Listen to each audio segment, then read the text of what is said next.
Марија египтјанката што се посвети, чита Александар Станојков. Има една света Марија што е пишана во календаро на 1 април. Која била Марија девојка, толку била лична што кој ќе ја видел, ашик ќе се сторел на нејзината убајна. Бидејќи толку лична што била, секој богат човек сакаше да се стави со неа и секој безброј пари е давал и е таксувал. Не само богати луѓе е таксувале пари, ами књазови и царови е таксувале. А со денеска, со утре, ја кандисувале. Што ти велат, ѓавол усилен да дотера да биде прва курва на веко. До кој што дојде при неа, се ќе согреши со неа и мнозина богати си придадоа сето богатство по неа. Чул еден праведен егумен од некој манастир за Марија и му се нажалело. Едно за неа и друго за толкова народ што се согрешаваат со неа, да си зел стапчето в раце и е ошол дури дома кај неа. Куќите незини биле као пашински, со измеќери и измеќерки. И едно го виделе егумено измеќарките, го пречекале и го однесле при неа, да се пазарил егумено да приседи со неа, ама да биде во најскришното место. Го зела Марија и го однесла во една скришна одаја. Во поскришна сакам да ме однесиш, Марија, ја рекол. И таа го однесла уште во поскришна. И таму не бендисал. Го однесла до најпосле во најдлабоката изба. И таму не го бендисало егумено и најпосле као да му се налутила. Од ова место поскришно, кај бараш бре оче егумене, му рекла. Поскришно барам, убава Марија, кај што да не гледа Господ. А ако имаш некое такво место, внеси ме и од колку пари што ти дадов, уште толку ќе ти дадам. Која и чула Марија тие зборови од егумено, кога да ја влезе нешто во срцето и му рече: саде тоа не можам да ти дајдам, оче егумене, на ти и парите и оми се со здрави. Која и чул тие зборови егумено, као да му притекна од тие влезе нешто во срцето. Тој почнал да ја учи да ја кандиса, да ја остаи од тие работи и да не ја изгуби душата и си отишол на манастир. Од малку, као да се кандисала Марија да се остаи од тој грешен пат, ардава ѓаволот не ја остал, дури да ја покажал сам Господ едно чудо. Бидејќи саба се знаеше веќе за најгрешна, пресапи да појди на аджилок и тамо да се исповеди да се причести ако е дај дуовнико. Одејќи на аджилк, стрела тројца многу богати луѓе и сторила ниет и нив да и прелажи за грев да сторат со неа, ама тие биле многу набожни и никако не дале уо на нејзините джилвиња што и правила, веќе уште што не беше му рекла да заповедаат при неа. Во толку години што курвувала Марија, само егумено и тројцата аџи што не могла да излажи. Неј си дошла до Божи гроб и сопрво влегувала за црква. Во првото оделение, во тремо, влегла. И која да влези в црква, не можела да влези. Бред, де да влези, не могла. Бред, де нешто као да туркало оддатре и застанала во еден ќош да се помисли заошто да не може да влези црква. И тогај, и текна за збороите од дуовнико, што е велеше заоти е грешна. И тогај како да беше и влегол дух свјат во срцето и се поздала за најгрешна за светот таа дека била. Паднала на колена, фатила да се тепа по гради со тупаници и да плачи за гревоите што и правила. Плакала и на Бога се молила да ја кажи што да прави, да се прости и да се спаси. По 3 дни и 3 ноќи ја дојде глас да оди да се скита по некоја пладина кај што нема никаква животинка, тамо да пости дури е жива и која ќе умри, Господ ќе ја прости. Која чула тој глас, во себе Марија се израдувала дека Господ се покажал многу милостив на нејзините безбројни гревови, само со едно оддалечување од свето и до умирачка да живеи по пуста планина. Си зела очите в раце и си отишла во некоја пустелија крај реката Јордан, кај што немало никаква ѕверка. Си нашла една пештера и се прибрала во неа да си живеи. Пештерата колку била што секи ден ја макнувала и се благодарила многу поеќе отколку што се благодарила со сараите што имала која била дома.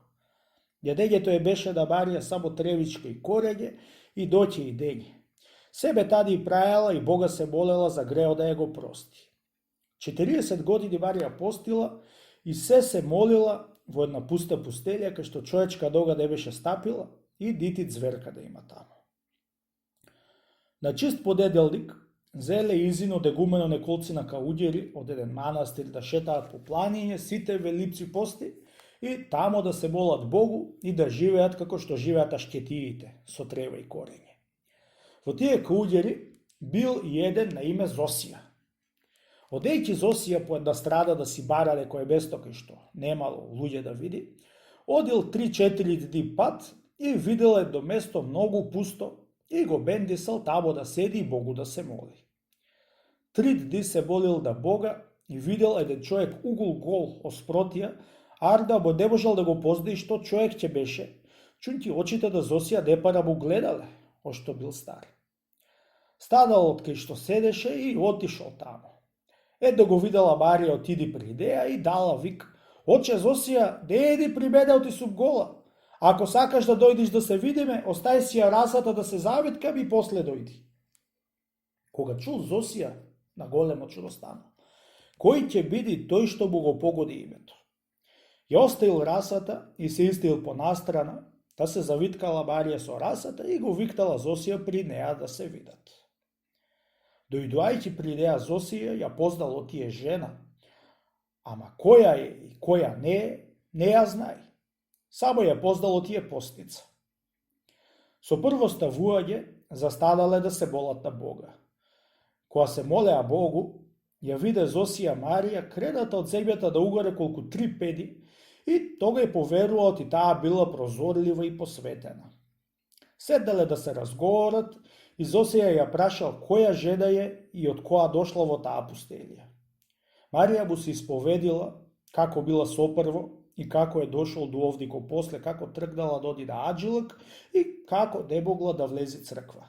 Како е дошол глас Божи и е осветил душата и најпосле, кога дошла во таа планина и до тој ден сторила 40 години што пасла трева и јала коренчиња од трева. Само за едно нешто ми е жал, оче Зосија, му рекла, што не сум причестена. Ако билуваш, догоди да донеси ми причеста да се причестам и после да си умрам. Ти се молам, оче Зосија, немој да забореиш, оти ќе се помолиш, да после ќе се сетиш за причеста да ми донесиш. По тој разговор пак се помолиле на Бога и се одделиле. Зосија си одбрал едно место и проживеал во поси молитва. Велиците пости и така поминале 3 дни пред Великден, ошол при Марија и пак се молиле на Бога и си тргнал Зосија за да манастир да си оди и табам да велја сабота си дошол на манастир. До годината, кога сакал да тргни пак Зосија да оди за постелијата, заборел да земи причеста да ја донеси на Марија и си паднал болен едно чудо. Ден, 2, 3, нема да му дојди поарно.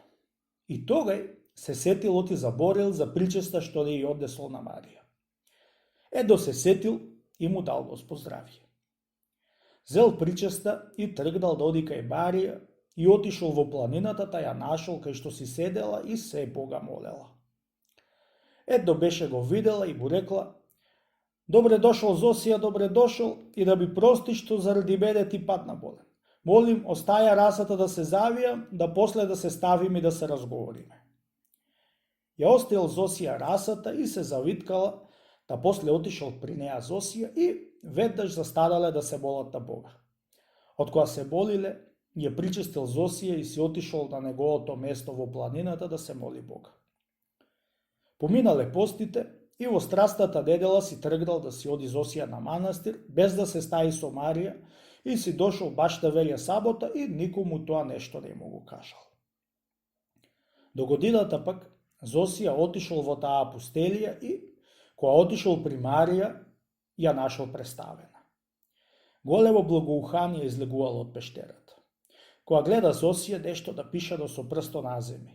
Кога го пее, велело вака: "Штом зедов таин Божи и Бог ме прости од грео и ми прибра душата при него. Со тоа пишано, усетил Зосија оти на часу умрела која ја причестил и 1 година време стојала незакопана. Застана да се мисли да есапи као да ја закопа. Мотика нема, лопата нема, само едно стапче има. Гребна, остаи. Се запе со раце, пак не можел. Бидејќи стар и земјата јака, не можел. На тоа згора, туку еви му еден рслан дошол и се поклонил пред неа, та порона солзи и се запрегнал, та ископал еден гроб, таман колку за неа, и ја фатил за нозе, а пак Зосија за глава и ја клале во гробо, та ја покрил рслано со земја и од која му бакнал рака рслано на Зосија, си отишол од кај што дошол. Која виде Зосија тоа чудо од Бога простено, на големо чудо беше станал и прославил Бога за неговата голема милост што има за нас луѓето.